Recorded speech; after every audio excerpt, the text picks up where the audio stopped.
Let's talk about an original film called Baristas. Yeah. Now, Baristas struck me when I first saw it. I assumed it would be like a lot of other pornographic films that sort of focus on jobs. You know, we work in an office, so here's the part where a guy has sex with a secretary. You know, it's we work at a doctor's office, here's the part where a doctor has sex with a nurse. The coffee shop is very secondary in this movie. This is a movie about reality TV. You know, it's about reality TV, but you know what it's really about? The tragedy of the American dream. I'm not even kidding. Like, I was watching this movie. This movie is about Joanna Angel and her team of Burning Angel girls. I count them all, but it's a lot. But they're all good. And they run a coffee shop. It's an independent art house type coffee shop.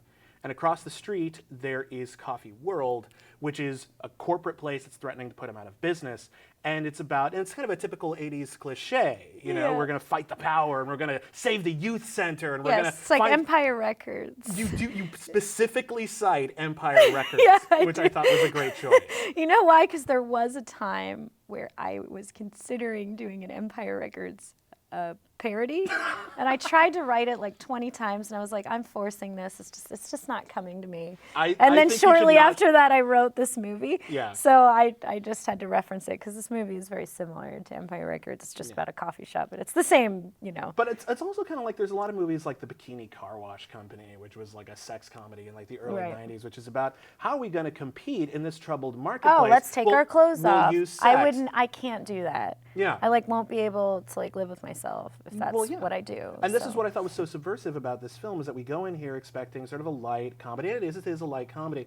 But by the end of it, the act of selling out has so killed the soul of everyone involved. And it becomes, and you just see like, wow, man, I can't watch.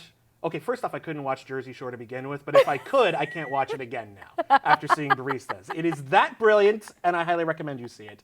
I also covered up the naughty bits with smiley faces just so we can get. But I just want to say I love bad reality TV. It's like my secret addiction. Not anymore. It's not a secret, but I don't know. It relaxes me sometimes, and I think it's funny. Sure. So I tried to put all the reality TV cliches in there, and I love all the reality TV shows where they go to places and turn them around. Like there's one about hair salons, there's a bunch about restaurants, there's one about bars, and it's always the same thing. It's just a bunch of people come in somewhere and they make the staff cry, and then they redo the place and everyone's happy. And so I tried to capture that in this movie, but about a coffee shop. And I can't believe there still isn't a TV show about. I think the solution is just turn it into a Starbucks. I think that's the solution. Just sell it to Starbucks. You'll be fine. So I totally based the character Joe Cappuccino in this movie completely off of Gordon Ramsay. I copied so many things from that show. Do you think Gordon Ramsay's accent is fake? You know what? Maybe it is. I don't care. He's entertaining enough on TV where it doesn't matter. Yeah. I asked my friend once, and I'm like, you know, it's really weird on Kitchen Nightmares that you've never actually seen him cook anything. He's supposed to be this world-renowned chef that tells everybody what to do, but he's never, I'm like, how do we even know he's such a good chef? I'm like, who cares? He's just really good at yelling at people. And that's all that really matters. There's an art house dynamic to this where everyone's really concerned about preserving this sort of bohemian aspect of the coffee house lifestyle. Yeah. Is that important to you, or do you feel that that's just something that you wanted to explore because it's about coffee houses? Yeah, I did spend a lot of time in coffee houses when I was in college. I remember I used to go to coffee houses instead of going to the library when I was studying, and there was a coffee house near me that was open 24 hours, so I would go there and read and do my homework all night, and other friends would go to the library, and I liked the coffee house culture. Can't even remember the last time I spent time in a coffee house. It's been many years. When I first moved to New York, I didn't have internet in my apartment, so I went to a coffee house every day and sat there for hours and hours.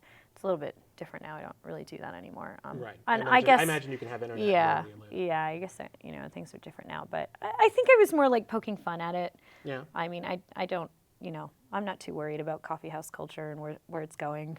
Yeah. I think it's going to be okay. It's still very, very alive and rampant in a lot of cities. Yeah. Not in Los Angeles, though. There's a couple. There's a couple. There's a couple I quite frequent. I don't want to just give away an endorsement without a certain lucrative deal, but you let me know, coffee houses.